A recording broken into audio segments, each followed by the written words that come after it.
Live from New Delhi, you're watching DD India Live, India's voice to the world. I'm Ramesh Ramachandran. Coming up in the next 30 minutes. US President Trump wants immediate negotiations to acquire Greenland, but insists that he won't use force. Negotiations to once again discuss the acquisition of Greenland by the United States. We probably won't get anything unless I decide to use excessive strength and force. New and Renewable Energy Minister Pralhad Joshi tells Davos that affordability is key to India's clean energy drive. IT Minister Ashwini Vaishnaw tells the World Economic Forum that India is set to grow 6 to 8% in 5 years. And EU lawmakers vote to launch legal challenge to a Mercosur trade deal, which could either delay or derail it.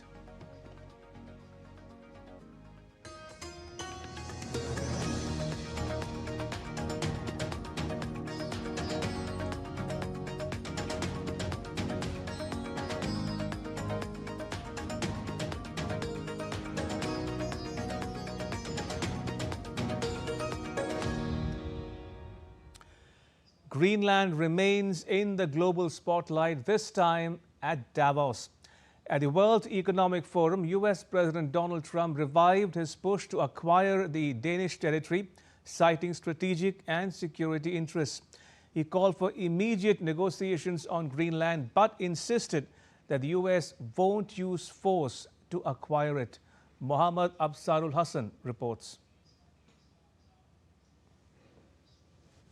Greenland has taken center stage at the World Economic Forum in Davos, emerging as a key focus in discussions on geopolitics, climate change, and Arctic security. In his address, US President Donald Trump renewed his push to acquire Greenland, reviving a controversial proposal that has drawn international attention. The remarks underscored Washington's growing strategic interest in the Arctic, where melting ice is opening new shipping routes and access to critical natural resources. Trump said the United States needs the Arctic territory for strategic and security reasons, while ruling out the use of force to acquire Greenland. It's the United States alone that can protect this giant mass of land, this giant piece of ice, develop it and improve it and make it so that it's good for Europe and safe for Europe and good for us. And that's the reason I'm seeking immediate negotiations to once again discuss the acquisition of Greenland by the United States. We probably won't get anything unless I decide to use excessive strength and force, where we would be, frankly, unstoppable. But I won't do that. Okay? Now everyone's saying, oh, good. That's probably the biggest statement I made, because people thought I would use force. I don't have to use force. I don't want to use force. I won't use force. Trump stressed that acquiring Greenland would not undermine the NATO alliance, urging Denmark to transfer control of the territory to the United States as a move he said was necessary to protect Europe from threats posed by China and Russia. We need it for strategic national security and international security. This enormous unsecured island is actually part of North America, on the northern frontier of the Western Hemisphere. That's our territory. It is therefore a core national security interest of the United States of America. And in fact, it's been our policy for hundreds of years to prevent outside threats from entering our hemisphere, and we've done it very successfully. We've never been stronger than we are now. Trump's push to take control of the world's largest island has raised alarm across Europe, prompting NATO Secretary General Mark Rutte to call for thoughtful diplomacy in response to the US president's renewed bid to acquire the Danish territory of Greenland. This focus on Ukraine should be our #1 priority. And then we can discuss on all the issues, including Greenland, but it should be Ukraine first, because it is crucial for our European and US security. Polish President, too, called for diplomatic solution. I think that we should solve this problem on diplomatic way. Okay. Of course, I appreciate Denmark's voice is natural. It's our partner, Denmark. But I'm looking at the Greenland as strategic point in the geopolitical issue between free world, democracy's world, independence and with Russia. As debate over Greenland intensifies, the issue has highlighted growing geopolitical competition in the Arctic and exposed differing priorities among allies. While President Trump insists the move is driven by security concerns and poses no threat to NATO unity, European leaders are urging restraint and dialogue. Calls for diplomacy from NATO and Poland reflect broader concerns about alliance cohesion amid ongoing global challenges, particularly the war in Ukraine. For now, Greenland remains firmly under Danish control, but the renewed attention at Davos signals that the Arctic's strategic importance will continue to shape international discussions in the months ahead. Mohammed Absur Al Hassan's report for DD India. At Davos, India's energy efficiency shines.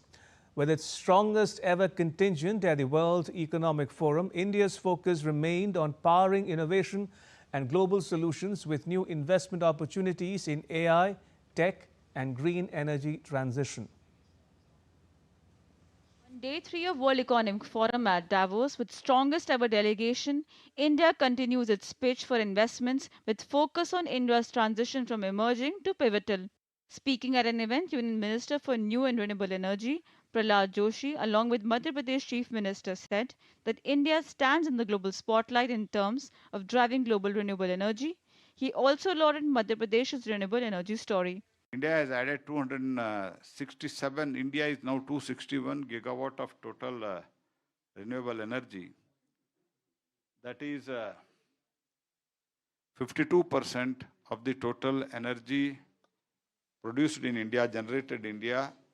That becomes 52% out of that total 52. Total 267 becomes 52%. That has achieved well in advance.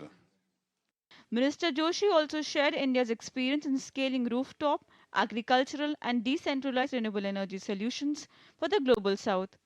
In another interactive session, Scaling Solar Where It Matters, Maharashtra Chief Minister Devendra Fadnavis said that India's entire energy landscape witnessed a major transformation in just less than a decade's time. With the vision of Honorable Prime Minister Shri Narendra Modi ji, we decided to entirely shift the agriculture power load on solar. 16 gigawatts of power will be generated. Meanwhile, Assam Chief Minister Hemanta Biswa Sarma also lauded nation solar initiatives. India has developed a lot of solar potential, but to preserve that solar potential for peak hours, we need storage. So, green energy, hydrocarbon, semiconductor, electronics. So these are the core area we are interacting with the global investors. Earlier, Deputy Chief Minister of Gujarat, Harsh Sanghvi, met with key leaders from OpenAI and Cognizant to discuss integrating artificial intelligence and expanding digital infrastructure to drive the next wave of industrial growth in Gujarat. Gujarat is having a strong investment legacy. So Gujarat is here to see the new opportunities in AI, defense, GCC, the textile parks, financing new investment plans. India's former Union Minister Smriti Irani participated in a session on strategic leadership in biorevolution, women powering innovation and global solutions. The discussion underscored how gender-responsive leadership strengthens the innovation ecosystems and delivers more inclusive outcomes for society. With agency inputs, Tripti Tripaঠি's report for DD India. At the World Economic Forum in Davos, Electronics and Information Technology Minister Ashwini Vaishnaw highlighted India's resilience and growth amid global trade shocks. He said that the country is set to become the world's third largest economy. The next report gives you the details about his address on India emerging as a key player in AI and semiconductors. Electronics and Information Technology Minister Ashwini Vaishnaw has asserted that India's emergence as the world's third largest economy is inevitable and likely to materialize within the next few years. Speaking at the session, Can India Become the Third Largest Economy in the World? During the World Economic Forum annual meeting in Davos on Wednesday, The minister highlighted a decade of sustained structural reforms, focused execution, and inclusive growth as the key drivers of India's economic ascent. That's a certainty that will happen. It's a question of within the next few years, we will definitely become the third largest economy. What India is going to grow with 6 to 8% real growth and a moderate 2 to 4% inflation and a nominal growth of 10 to 13% with 95% confidence interval in the next 5 years. Commending India's robust export performance despite global disruptions and tariffs, Vaishnaw said this will help the country sail through the turbulent period. We are a very resilient economy. The fundamentals, macro as well as micro, are very strong, and that's really helped us through this turbulent period. Our exports have actually increased despite the tariffs. The minister underscored India's transformation from a mere participant in global supply chains to a trusted value chain partner. At the session, the minister noted that India is increasingly recognized worldwide as a reliable partner in the global semiconductor ecosystem. India has emerged as a very trusted value chain partner, not just supply chain partner. Today, the entire semiconductor industry believes that India is the most important trusted value chain partner. Elaborating on India's progress across the 5-layer AI stack, Minister Vaishnaw said that the government is making significant investments amounting to nearly $70 billion in AI infrastructure. India is making very significant progress in all the 5 layers of AI stack. We have already become one of the largest AI-based services provider to the world. Our focus on semiconductor industry, the 3rd layer, is very strong. We are investing $70 billion in the 4th layer, the infrastructure layer, and energy, which is the 5th layer. Speaking on the sidelines of the WEF, the minister hailed how people see India as the fastest growing major economy, with inflation under control and very healthy balance sheet of the government. People understand the reforms express which our Prime Minister Modi ji has flagged off. People see India as the fastest growing major economy with inflation under control and very healthy balance sheet of the central government, very low debt in the economy. On the sidelines of the summit, Mr. Vaishnaw met Google Cloud CEO Thomas Kurian, during which Google reaffirmed its growing commitment to India's AI ecosystem. This includes plans for a $15 billion AI data center in Visakhapatnam, Andhra Pradesh, along with expanded partnerships with Indian startups. The minister also held discussions with Meta's Chief Global Affairs Officer Joel Kaplan, focusing on safeguarding social media users against deepfakes and AI-generated misinformation. In addition, he met IBM CEO Arvind Krishna. The World Economic Forum annual meeting, being held from January 19 to 23 under the theme A Spirit of Dialogue, has brought together nearly 3,000 participants from over 130 countries, including world leaders, CEOs, policymakers, and innovators. Bureau Report, DD India. At the World Economic Forum in Davos, New and Renewable Energy Minister Pralhad Joshi said India has achieved 267 gigawatts of installed renewable energy capacity. In last 10 years, from 3 gigawatt, less than 3 gigawatt from solar, today we are 136 gigawatt. And wind, it was nearly about 25 gigawatt. Today it is 55 gigawatt. And overall renewables, including hydro, small hydro, all put together, today we are 267 gigawatt installed capacity today.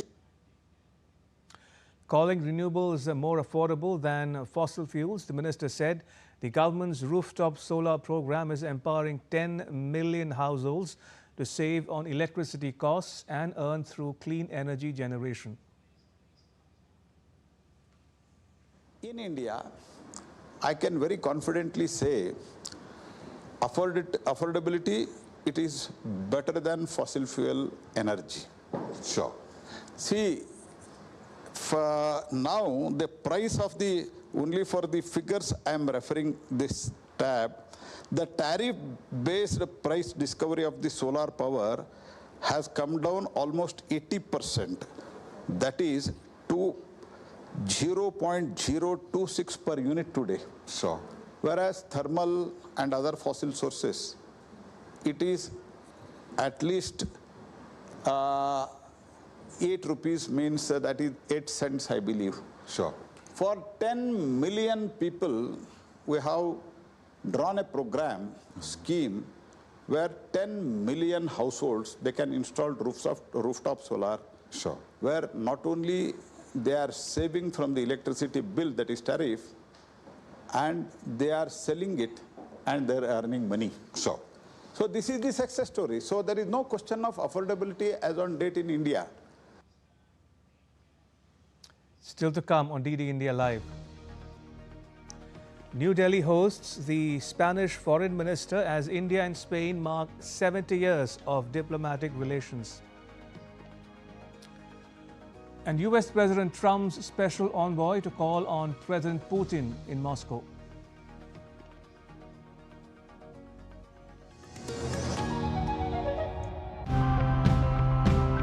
Every time I open my wardrobe, I wonder how many of these clothes do I actually need?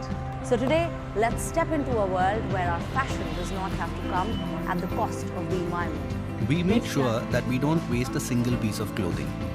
We use up all the scraps as well, gathering them into balls and making different products with them. Consumers think that if they don't buy it now, they're going to regret it tomorrow. Instead of having a linear thing where you produce something that never degrades and then you just end up having it in the landfill, you biosource it, you use it, and then it biodegrades and gets back to nature. We use natural dyes for the garments. We extract the dye the way our ancestors did by using natural products with some modifications.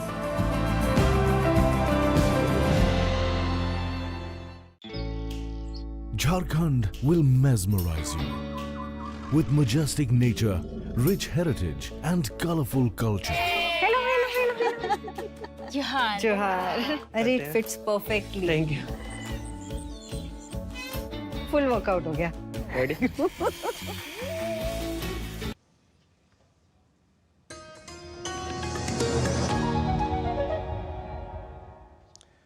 Welcome back. You're watching DD India Live. I'm Ramesh Ramachandran.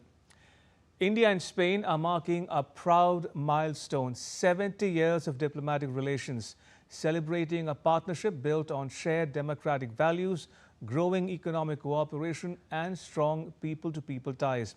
To commemorate the occasion, External Affairs Minister S. Jaishankar held talks with the visiting Spanish Foreign Minister Jose Manuel Alvarez in New Delhi and reaffirmed the two countries' commitment to deepen their engagements across strategic, economic and cultural domains. India and Spain are celebrating 70 years of diplomatic relations, marking a milestone in partnership rooted in shared democratic values and a strong commitment to multilateralism. On the occasion, India's External Affairs Minister S. Jaishankar met his Spanish counterpart Jose Manuel Alvarez in New Delhi on Wednesday. The two leaders jointly unveiled the India-Spain 70th anniversary logo, symbolizing the depth and momentum of bilateral ties. During wide-ranging discussions on bilateral cooperation and global affairs, Dr. Jaishankar underlined the enduring friendship between India and Spain, anchored in democratic principles, respect for a rule-based international order, and robust multilateral engagement. The External Affairs Minister reiterated India's zero-tolerance policy against terrorism, noting its particular relevance as a shared challenge that has affected both nations. The world order is clearly undergoing a profound change. It is more imperative than ever before for nations to collaborate on shared challenges. This is particularly the case with respect to combating terrorism, where both India and Spain have been victims. The world must display zero tolerance towards terrorism. The visiting Spanish Foreign Minister called India a reliable country, announcing that the President Pedro Sanchez will visit India and expressed hope that Prime Minister Modi will visit Spain. He also stated that Spain's plan to elevate ties with India to a strategic association, the highest level of bilateral engagement. We will also express our wish of upgrading our relationship to a strategic association that is the highest level of relationship that we have with friends, like is the case in India. Spanish Foreign Minister also called on President Draupadi Murmu at Rashtrapati Bhavan. The president expressed happiness at the launch of India-Spain dual year of cultural tourism and artificial intelligence, which will showcase the strong cultural bonds and people-to-people affinity, tourism avenues and deepening technological collaborations between India and Spain. As India and Spain celebrate 7 decades of friendship, the message from New Delhi is clear. This is a partnership on an upward trajectory. With expanding trade, growing defense cooperation, rich cultural exchanges, and a shared vision for a rule-based global order, India and Spain look ahead to the future with confidence, optimism, and renewed strategic purpose. Muhammad Absarul Hassan reporting for DD India. U.S. President Trump's special envoy Steve Witkoff on Tuesday confirmed that he will travel to Moscow on Thursday alongside President Trump's son-in-law Jared Kushner for talks with Russia's President Vladimir Putin. Earlier, the Kremlin said last week that it was preparing to welcome Witkoff and Kushner for peace talks on Ukraine. Plan to discuss peace in Ukraine and Russia. And how do you think it will go? I'm hopeful. I'm hopeful that all meetings will go well. We need a peace. Is Mr. Kushner coming with you? He is, of course. And are you meeting Ukrainians later? We are, sir. The world's biggest nuclear power plant was restarted for the first time since the 2011 Fukushima disaster, according to its Japanese operator, despite persistent safety concerns among locals. Around 60% of residents opposed the restart, while 37% supported, according to a survey conducted in September. The facility was taken offline when Japan pulled the plug on nuclear power after an earthquake and tsunami sent 3 reactors at the Fukushima plant into meltdown in 2011. However, Japan now wants to revive atomic energy to reduce its reliance on fossil fuels, achieve carbon neutrality by 2050, and meet growing energy needs from artificial intelligence. In Bangladesh, 2,000 candidates are in the fray for the 13th national election after the deadline for withdrawal nominations ended on Tuesday. The Election Commission said that 1,967 candidates are contesting across 300 constituencies. Polling will be held on 12th February along with a nationwide referendum. The contest is largely shaping up as a 2-block battle, with the Bangladesh Nationalist Party contesting 285 seats and the Jamaat-e-Islami fielding candidates in 243 constituencies as part of a 9-party alliance. India handed over the first batch of 61 double-cab pickup vehicles and other election-related supplies to Nepal on Wednesday. The assistance delivered by the Deputy Chief of Mission was received by Nepal's Home Minister Om Prakash Aryal, who said that the vehicles will help ensure smooth management of the upcoming election. Since 2008, India has provided around 2,400 vehicles to Nepal for various ministries, including the Election Commission. For the upcoming election, a total of 650 vehicles will be delivered in separate batches. In sports news, as the Khelo India Winter Games continue in Leh in Ladakh, the Indian government's push to promote winter sports is clearly visible on the ice. With athletes now arriving from across the country, the competition has become broader and more competitive. DD India's Abhishek Prasad speaks to a Sports Authority of India official about efforts being made to place India on the global winter sports map. The Khelo India Winter Games has gone more bigger and better with the participation of more athletes from different states and union territories. To talk more about that, we have with me is the DDG of Sports Authority of India, Mayank Srivastav. Sir, this is the 6th edition of Khelo India Winter Games and the third edition where Ladakh is hosting these games in the -degree temperatures. How the participation has increased over the years and the SAI and how Sports Ministry is helping to develop the winter sports ecosystem in India. This is the 6th edition, and as you rightly pointed out, Ladakh is hosting this ice leg event, what we call as ice leg event, for the 3rd time. And I believe earlier also ice hockey was played here. Only the ice skating thing was introduced 3 years back. As you can see, those flags are there. So the states or entities that are participating, there are more than 24 entities that are participating here. And over the years, the level of competition, etc., has increased to that level. Now you can hear news like India for the first time has scored a goal against a country in ice hockey. So we have come to that level. We have come to a level where in some tournament in Dubai, our women's ice hockey team has won that tournament. Keeping in mind in future, what steps you will take to enhance, winter sports culture in India and keeping in mind the Olympic? This is the biggest platform that we have started to provide them. And, the kind of infrastructure we were, the motive of Khelo India, the aims and objectives of Khelo India games are, facilitate UTs or states to strengthen their sports infrastructure. Earlier, this stadium also part of Khelo India infrastructure scheme. You can notice the roof that they have, built here. Now, earlier it was naturalized. Now they have artificial ice component also here. So, and here in Leh itself, we have got at least 3 ice hockey arenas. One arena is with ITBP, that is also again under Khelo India infrastructure scheme, and one is with Ladakh Scouts, the army. Constant effort and exposure is being provided regularly to create an atmosphere and an ecosystem where athletes can participate in winter sports. With Jagmohan Pradhan, Abhishek Prasad, DD India, Leh. The International Cricket Council has given the Bangladesh Cricket Board one more day to confer with its government and decide whether their team will travel to India to play the T20 World Cup. If Bangladesh continue to refuse to play in India because of security concerns, the ICC board has decided to replace them with Scotland based on team rankings in the tournament.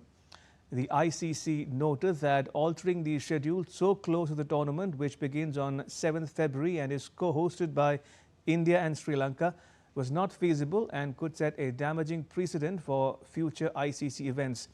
The decision was taken at an ICC board meeting on Wednesday, where the majority of directors voted in favor of a replacement team if Bangladesh stuck to their stance of not playing in India. And that's all for this edition of DD India Live. You can get the latest news on the DD India mobile app on both Android and iOS platforms. Scan the QR code to download it. And we'll be back with more news as it breaks. I'm Ramesh Ramachandran. From all of us here in New Delhi, thanks for watching DD India Live.